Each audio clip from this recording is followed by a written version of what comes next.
there's another kind of instinct that you need to be on the lookout for, and this one is a liar. This one is a saboteur. This one is a backbiter. This is the instinct that says, you've had enough. You've given it your best shot. You can stand down. You can back off. You can rest now. Which sets up this problem for all of us. You're never going to feel like it. It's your job to make yourself do the crap you don't want to do so you can be everything that you're supposed to be. And you're so damn busy waiting to feel like it. And you're never going to. And that's the problem. There are those of you, you're still immature. When your excitement is up, your effort is up. But when your excitement goes down, your effort goes down. For some of you, you're too seasonal.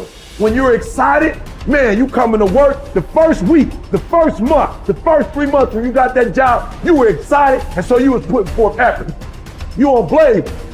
Not you got comfortable, and you're not excited no more. And guess what happened? Your effort has gone down. So do me a favor, get off of that feeling stuff. Get off your excitement. We're not dealing with feelings because feelings go up and down. You don't have to be excited. You made a commitment to that job. Didn't nobody force you to take that job. You signed your name on the dotted line. And commitment said, I don't care how I feel. I don't care if I'm excited. I don't care if I'm pumped up. I don't care if I'm fired up. You made a commitment. Now it's time to put up. Lazy people do a little work and think they should be winning, but winners work as hard as possible and still worry if they're being lazy. So if you're a winner, you ain't comfortable. Every day I get up and give everything I got to everything I'm a part of simply because this is who I am. Like the only thing I need every day of my life is 86,400 seconds. That's it. Like I don't need some reward. Like the only thing I need is breath in my body, and I'm flat out going get it. A person with passion always stands out. The world is so full of average that once you have passion and a sense of energy in your life, it distinguishes you. When you're passionate about something, it isn't reasonable, but you do it anyway. Passion will take you where nothing else will ever take you. It'll give you that decided edge. It'll help you to stand out. When you want to become a diamond, your whole attitude change, your whole mindset, your thinking, your relationships, the decisions that you make, how you spend your time, your energy, all of it changes. See, this is something that you can't be in this business. This business has to be in you. You take advantage of this opportunity. You let everything else go. You eat different. You study different. You practice different. You don't belong at the bottom, and it's time for you to get your butt from down there. It's time for you to stop being comfortable at the bottom. Get your butt up and get to where you're supposed to be. You are a royal priesthood. Get where you belong. Do what you're supposed to do. Live like you're supposed to live.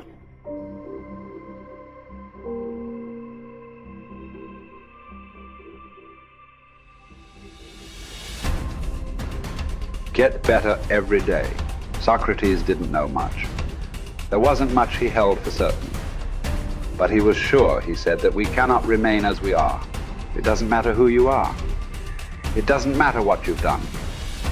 Nobody is as good as they could be. Nobody is perfect. Everybody can improve. There are few self-fulfilling prophecies more important or more dangerous than this. If you think you have room to grow, you do, and you will. If you think you're as good as you can be, you're right. You won't get any better. It has been said that Tom Brady, the greatest quarterback in history, the youngest and the oldest to win a Super Bowl, isn't obsessed with winning. That's not what he focuses on. He's obsessed with improving the accuracy of his touchdown passes in the fourth quarter. He's obsessed with getting a little bit faster at releasing the football. He's not willing to stay the same, even though that same is very consistently the best in the league. The process of getting better, that's his drug. That's the dragon he chases. That's how he is able to defy aging and all expectations. The Japanese word for this is kaizen, continual improvement. Always finding something to work on, to make a little progress on. Never being satisfied, always looking to grow. Revolution, transformation, That's what amateurs chase. The pros are after evolution. If the first step is just showing up, committing to doing something each day, then the next step is finding something to focus on getting better at each day. And in this, where cumulative improvement meets compounding returns, we can harness one of the most powerful forces on earth. Think about it. Most people don't even show up. Of the people who do, most don't really push themselves. So to show up and be disciplined about daily improvement. You are the rarest of the rare, and if improvement sounds difficult, how about just making fewer mistakes? This is what Gehrig's manager said about him. The secret to Gehrig's incredible trajectory as an athlete wasn't just his commitment. It was that he never made the same mistake twice. The guy who began his career blowing at least one play per inning improved to one mistake per game, to one per week, to one per month. To err is human. But to err is each day is to become closer to the divine. We not only hold ourselves to a standard, but we ratchet the standard up as we go. Just as with weight training, what we're lifting should be steadily increasing with each subsequent workout. Our unwillingness to be satisfied with our performance, to be done with our progress, is what keeps us from plateauing. It drives us forward. Is it a little discouraging that we never seem to arrive? That our standards rise just out of reach of our abilities? Absolutely not. We move the goalpost so the game doesn't get boring, and more important, so it never ends. Ultimately, this brings us more pleasure and more satisfaction. We reach heights we'd never have been able to see otherwise. Do you want to be rotting or ripening? Are you getting better? Because if you're not, then you're probably getting worse. Anyone, whether they're a professional athlete or a house cleaner, can get better at their job. You can get better at being a person, a citizen, a son or a daughter. You can get better at how you think, how you focus, what you think about. Just as one person delights in improving his farm and another his horse, Epictetus would say, riffing as it happens on Socrates, so I delight in attending to my improvement day by day. He said this as a man who clawed his way out of slavery. He said this from exile. He said this as one of the wisest men in the ancient world. And still, he was focused on how he could get better every day, in every way. One can imagine that for Epictetus, this discipline would have been extremely helpful in those dark times, because it gave him something to focus on, something only he controlled, not his master, not society, not his station in life. But this discipline is also helpful in the good times too, preventing one from getting too cocky or complacent. It doesn't matter what the scoreboard says, or the bank balance, or the sales figures, or the headlines. You know whether you're getting better or worse, whether you're making progress day to day. And if you are, wonderful. If you know there is room for improvement, also wonderful. Either way, your marching orders are the same. Come what may, success or failure, fame or misfortune. A focus on progress lets us look ourselves in the mirror with pride and ignore all the commotion in the background. It's the journey of a lifetime. In fact, that's the way to think about all of this. How much progress could you make if you made just a little each day over the course of an entire life? What might this journey look like? Where might it lead if each bit of progress you made presented both the opportunity and the obligation to make a little more progress, and you seized those opportunities, you lived up to those obligations each and every time? Will you choose to take this journey? Will you continue on, even when you've reached further than you ever thought you could go? Or will you stop there? Are you going to keep practicing? Or have you decided that this is good enough? That you're good enough? Will you remain as you are? Or become what you're capable of? Because once you stop getting better, there's only one direction to go. Do the best you can. The Emperor says in Marguerite Yourcenar's beautiful novel Memoirs of Hadrian, do it over again. Then still improve, even if ever so slightly, those retouches. It's a beautiful irony. You're never content with your progress, and yet you're always content. Because you're making progress. What does it mean to live an infinite life? Clearly, our lives are finite. We're born, we die, we come, we go. But life is infinite. The game of life will continue with us or without us. Which means every single one of us has a choice. We don't get to choose the nature of the game. Life is infinite. We don't even get to choose if we want to play in the game or not. Once you're born, you're in it.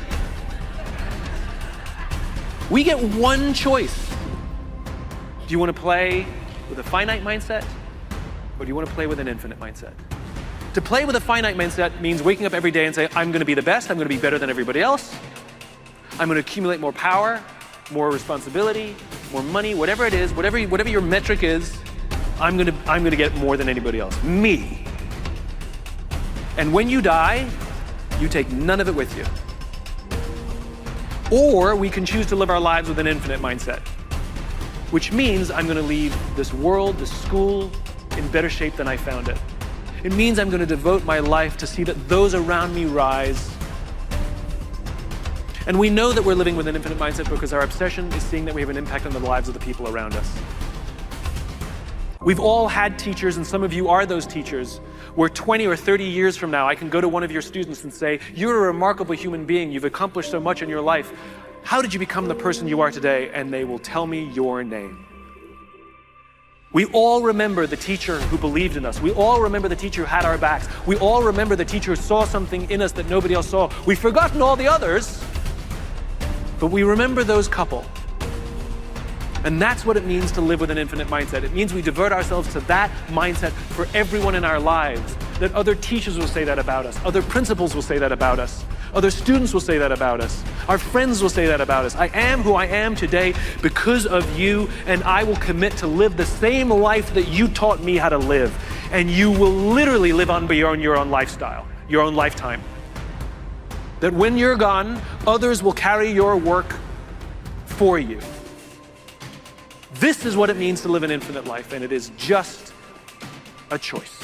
Nobody changes until they change their energy. When you change your energy, you change your life. It's the way it is. When you stop using your enemy to reaffirm your addiction to hatred, when you stop using your best friend to reaffirm your addiction to suffering, when you stop using your Facebook to reaffirm your addiction to insecurity, when you stop that whole process and you start going inward and you're no longer relying on those outer things that create those emotions, and you start creating those inner emotional states, you start changing your energy. Now, whatever is no longer a vibrational match between you and that past, present reality is going to fall away. Right. They're just going to spiral out. You're no longer putting your attention on them. In other words, the stronger the emotion you feel with some problem in your life, the more you give it your attention. Where you place your attention is where you place your energy. You're giving your power away, your life force. Yeah. Lower the volumes of that emotion, you take your attention off that person, you're calling energy back to you. Yeah. And you're building your own electromagnetic field. We've seen the evidence of that in many events, because when people start overcoming themselves, the first day, not always, but the energy of the room will drop. Why? Because they're drawing from the field to build their own field. Now when they build their own field the next day and the fields start interfering with the people next to them,